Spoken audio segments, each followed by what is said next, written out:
हमारे साथ सुनील भी हैं from Sundaram mutual fund. Sunil, banks पर आपने स्ट्रैटेजी कोई चेंज की है क्या?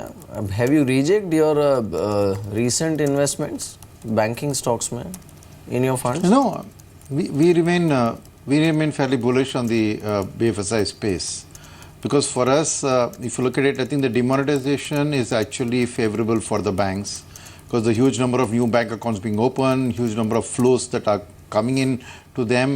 That's a marketing potential for them to market insurance products to this new flows that has come in. Plus the fact that the interest rates which are trending down, because of that the banks will have treasury gains to be posted.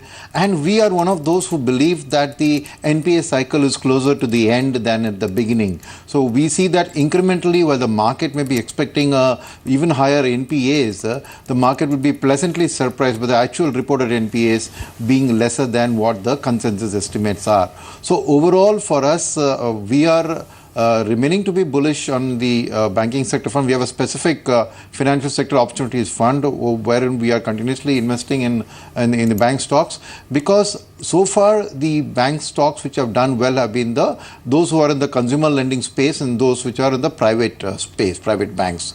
But in the coming forward, if you see most of this financial inclusion, demonetization, the impact is actually going to be on public sector banks. Even the treasury gains that I said is going to be on public sector banks. Even the pleasant surprise on the NPA front not being as bad as market expects will be on the public sector bank front. So good quality public sector banks have the potential to give not only a good earnings upside, but there's also a valuation pickup which will help them. So overall, as a fund house, we remain bullish over the next 3-year time frame that ultimately an economic recovery is also something that we are very bullish on, and banks and the financial services institutions are going to be the biggest gainers.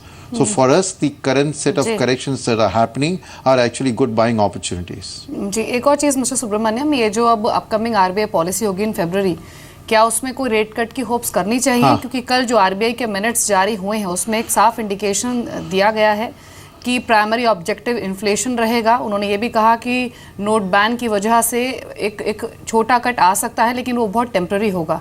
तो ऐसे में तो ये indication मिल रही है कि शायद फरवरी में रेट कट एक डन डील ना हो।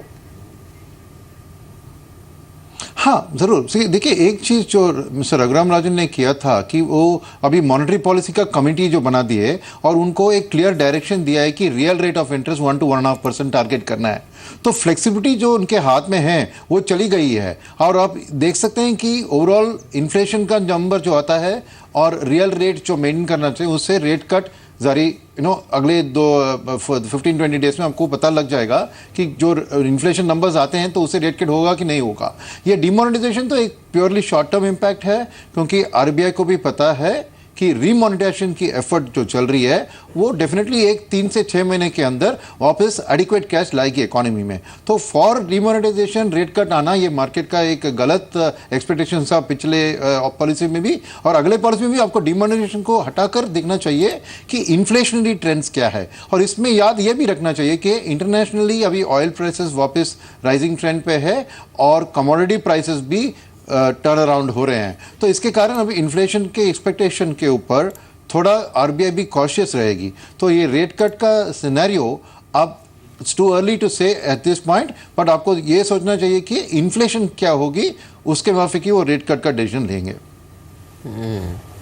देवेंद्र, आपने जो ऑफशोर कंपनीज हैं उस पर अपना व्यू चेंज किया है कुछ, कंसिडरिंग क्रूड जिस तरह से मूव कर रहा है?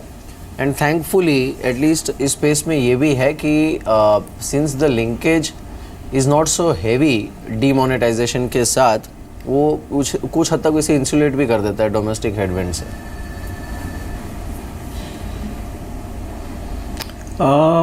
ऐसा कोई पर्टिकुलर व्यू अभी तक नहीं चेंज किया। उसका एक रीज़न है मीर की आई थिंक क्रूड के जो दाम बढ़े हैं उसके अंदर मैं ऐसा मानता हूँ कि काफ़ी हद तक artificially I think supply cartel करके उसको दाम को स्टेबलाइज करने की मेहनत की गई है। मैं नहीं समझता हूँ कि बहुत लंबे समय तक ये आर्टिफिशियल मूड टिक सकता है। Maybe I think another 3 months or maybe 6 months, who knows, but I think the market cannot sustain this kind of a price for crude oil। उसका एक सिंपल रीज़न ऐसा है कि ग्लोबल इकोनॉमी के अंदर एक तो रिवाइवल की ज़रूरत है, अगर क्रूड ऑयल के दाम आप ज़्यादा रखते हैं तो I think importing nations like Europe I think would find it very hard for themselves to come out of this particular recessionary trends. Crude oil की जो इनहेरेंट और दी ऑर्गेनिक डिमांड जो है वो लास्ट 6 या 7 या 8 साल में करीबन लेस देन 1% से ग्रो हुई है। तो मैं ऐसा मानता हूँ कि the alternative fuels are taking a larger amount of share in respective geographies of the world. So certainly I think this kind of a price of crude oil may not sustain. And given that kind of a situation, I think taking a bet for 3 or 6 months in one particular sector may not be prudent. But at the same time, we keep our eyes and ears open on I think various possibilities happening around. Maybe in the IT space or a pharma space where the valuations have started becoming quite attractive. I think one could possibly start looking at I think some of the companies very seriously now. Ji देवेनी, auto basket में specially Maruti पर आपका क्या view है और 2017 year आपके लिहाज से कैसा रह सकता है in terms of stock appreciation, क्योंकि मैनेजमेंट बार बार इंडिकेट करती रही है कि 2017 के लिए बहुत स्ट्रॉन्ग पाइपलाइन है उनके लॉन्चेस को लेकर, लेकिन व्यू इन लेवल्स पर आप क्या लेकर चल रहे हैं और साथ ही ऑटो बास्केट से कोई और स्टॉक जो कि आपकी प्रेफरेंस लिस्ट में शामिल है? In fact, I think auto would be the first sector which would possibly get, I think, the largest thrust, I think, as far as the post demonetization impact is concerned. एक तरफ credit cost कम होनी चाहिए, दूसरी तरफ यहाँ पे जो consumer का जो स्पेंडिंग पावर है वो बढ़ता है, और तीसरी तरफ मार्केट के अंदर इजी लिक्विडिटी सिचुएशन होनी जरूरी बनती है because of money has come into the system. तो all in all put together I think the discretionary spending for auto should increase and that should benefit largely company like Maruti. तो certainly I think view remains very positive, and given the fact that Maruti has adopted a very aggressive strategy of bringing their new models and cannibalizing their own existing models, so to a greater extent I think they are moving with a very fast pace in also maintaining the market share. So I remain positive on Maruti at current levels.